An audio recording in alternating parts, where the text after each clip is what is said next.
Hello everyone. This video is for my Algebra Half students.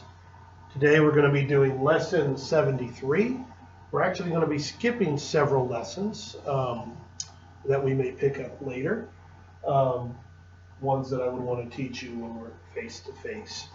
Lesson 73 is about visualizing signed numbers, positive and negative numbers, and what does it mean when they're added and subtracted from each other.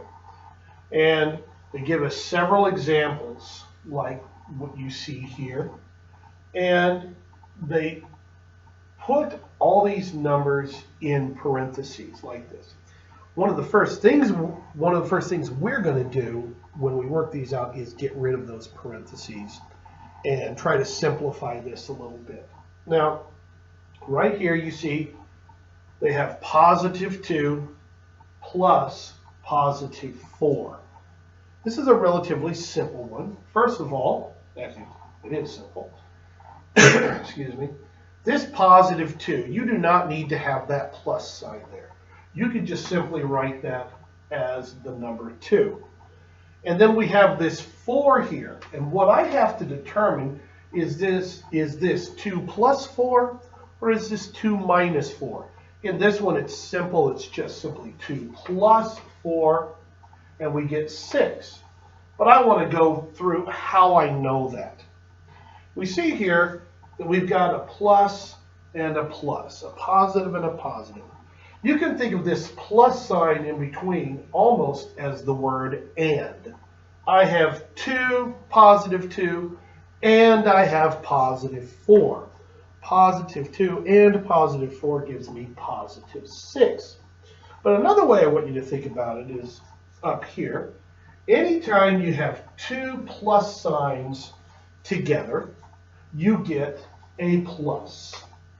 So in this case, we had plus plus. It became plus like that.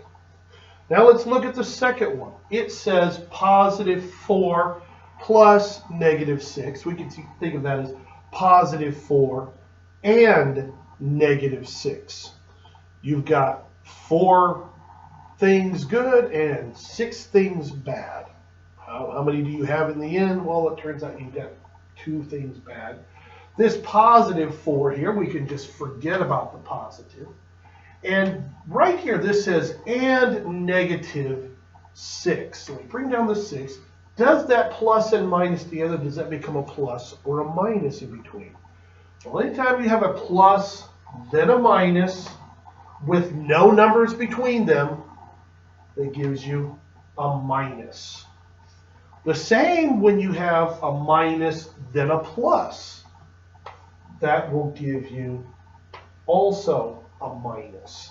That little arrow shows that they are becoming that.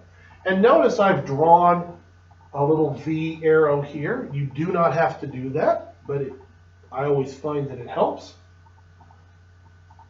Positive 4, I just write the 4, I don't worry about the plus.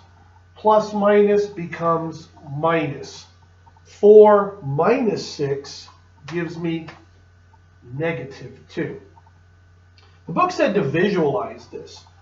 I like, the book uses a number line sometimes. I like to think of the sea or water.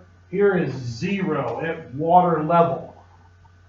And I am 4 feet above the water, but then I sink 6 feet. If I'm 4 feet up and then I go 6 feet down, well, I am underneath the water 2 feet, negative 2 feet. Here's another one, negative 2 plus negative 3. Negative 2 and negative 3. If we use what I showed you over here, anytime you have a plus and a minus together, that becomes a minus. Here's a plus, then a minus. Now, earlier I said if there's a plus in front of this original number, you can kind of forget it. It just becomes 4. You cannot forget the negative. That negative 2 minus 3. I've told you before in class using the example of a ball game. You're down 2 points, and then you're down 3 more points. You're down a total of 5 points. Negative 5. You're 2 feet underwater. and then you sink 3 feet deeper. You're 5 feet underwater now. Okay, it's one way of visualizing it. Gonna draw up some more here.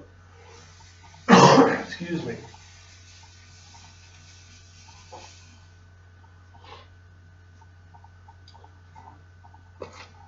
This is at the top of the page. Actually, I don't have it written here. I thought there's one more example, and I don't know what it is. I'll get it. I'm going to go right to the practice.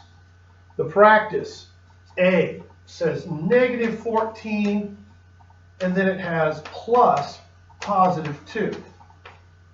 That's negative 14. You cannot forget that negative. A plus and a plus gives me plus 2. Now, some of you are going to say, oh, 14 plus 2, 16, negative 16. No. You're 14 feet below water. You come up. You're now only 12 feet below the surface. You're 14 points down in the game. You score 2 points. Are you now down 16? No. You've come up and you're only at negative 12. You've got to think of this. So many people will just go, oh, 14 plus 2, 16. Yeah, you just put a negative in front of it. It's not how it works. B gives us a big number, 256 plus negative 3. 256, I imagine it had, I don't know if it had a plus in front of it or not. I know some of these don't put the plus. Well, this plus minus becomes minus. That's 256 minus 3. That's 253. Try these on your own. Pause the video for a moment. See if you can get the rest of them, C, D, E, and F.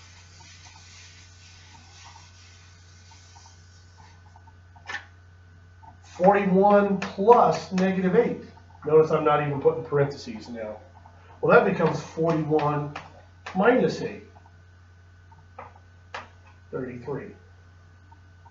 Next one, negative 3 plus negative 2. That's the same as negative 3 minus 2. Very similar from the example we had earlier. Negative 2 minus 3. We're still at negative 5. E, negative 18 plus 9. You're down 18 points. You score 9 points. You're 18 feet below water. You come up 9 feet.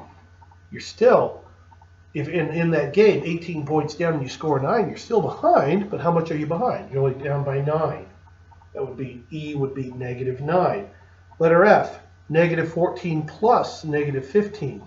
You're down 4 points, then you lose 15 more points. That really stinks. You're down 19 points. You're 4 feet below water. You sink 15 more feet. You're at negative 19. Not a really hard concept, but one that in the history of teaching this, I've seen students struggle with this over and over and over. If you learn to just write it like this, draw your arrow and draw out what it means, you'll get it. One last one I didn't cover, and we will cover this later, I'm sure. When you have a minus and a minus, it becomes a plus. So if you had something like 3 minus negative 7, that'd be 3 plus 7. That doesn't mean 3 really taking away 7. It means kind of like not taking away 7. There it is for now. Hope to see you guys soon. Keep up the good work.